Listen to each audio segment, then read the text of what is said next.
So yoga itself is defined by, and the clearest and most concise description of what yoga is that yoga is a cessation or a stopping of the fluctuations, which is the busyness of the mind. And there's lots of other descriptions, explanations. Okay, but essentially this is what yoga is seeking to do. Because when the mind stills, we're actually able to be in the present moment. And when we're able to be in the present moment, all of the things that were troubling us, whatever they were, actually begin to feel a lot less important. We begin to feel as though we have more space, more time. There isn't the anxiety, there isn't the panic. Okay? Because all of the things that get in our way that causes problems, and that includes the physical stuff that goes on in the body, is often rooted in the mind. Okay? And when the mind stills and the mind quietens, you'll find that only the residue that's left, whatever's left, is what's most important. And I can't tell you what that is, because you have to find it for yourself. But essentially, that's the practice of yoga, which is that as we still the mind, what happens is, so the word yoga actually comes from the root word yuj, okay, or to yoke, and those two words essentially mean union, which is to unite. And what that refers to is the uniting of, on the grandest level, uniting you, your individual self, with the bigger part of you. Okay, whatever you want to call that. You can call it soul, spirit, you can call it intuition. Okay, it's one of the reasons why yoga feels good when we finished it, because there is a sense of being connected to something larger.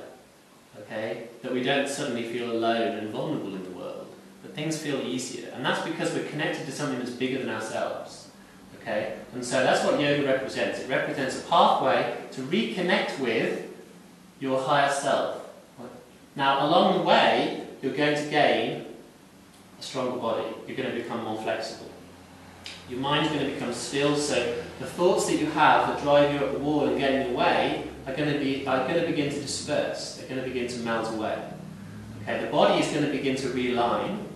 So the skeletal system and the musculature and all of the stuff which has become out of balance for whatever reason is going to be brought back into balance. Okay, and so also along the way, hopefully you're going to be feeling happier and more contented with who you are. So you don't even have to want to connect with a higher self or even believe that one exists. You can still benefit from the journey.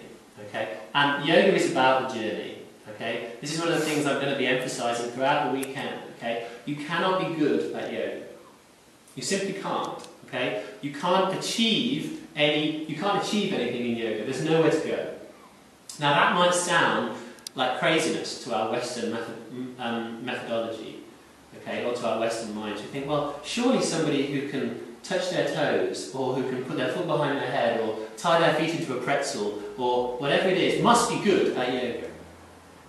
Okay, and that's the first thing that people need to understand with yoga, is that you cannot be good, you cannot achieve anything, and there is nowhere to go.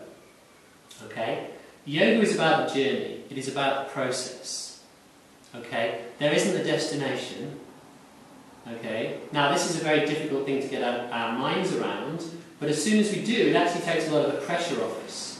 Okay, because you might be in a yoga room and see somebody doing the most wonderful, picture-perfect pose of whatever pose it is. It might be a forward bend, it might be a warrior, it might be the lotus position, which you may have seen. Okay, and think, I'm never going to be able to do that. I must be rubbish at yoga. Self-esteem plummets. Why do I even come to class and never come back again? Okay?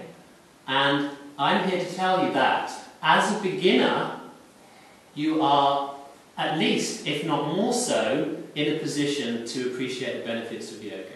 Because as a beginner, which most of you are to a degree, okay, in fact I'm still a beginner, truthfully, we all are, okay, but if we were to look at it in terms of whether you've done a yoga before, as a beginner you come to this with an open mind. I don't know what I'm going to be able to do, let's have a go. Now those are the people who've been doing this for a long time, maybe 10, 20 years, maybe more, have in their minds already decided which poses they can and can't do. And so in many ways they've already boxed themselves in to a path within their yoga practice, which is ironic because the yoga practice is trying to free you from any kind of boxing or compartmentalization. Okay? So don't worry about whether you can touch your toes, don't worry about whether or not you can do what anybody else is doing in the room. The only important thing that happens, the only important thing about this weekend is what happens on your little mat. Okay? And it doesn't matter whether you can touch your toes, you can still do yoga. It doesn't matter if you do 10 minutes of yoga and somebody else is doing 90 minutes of yoga. Okay? It's what it gives you. Okay? So there's no comparison, there's no competition. Okay? So just enjoy what you can do rather than getting annoyed at what you can't do.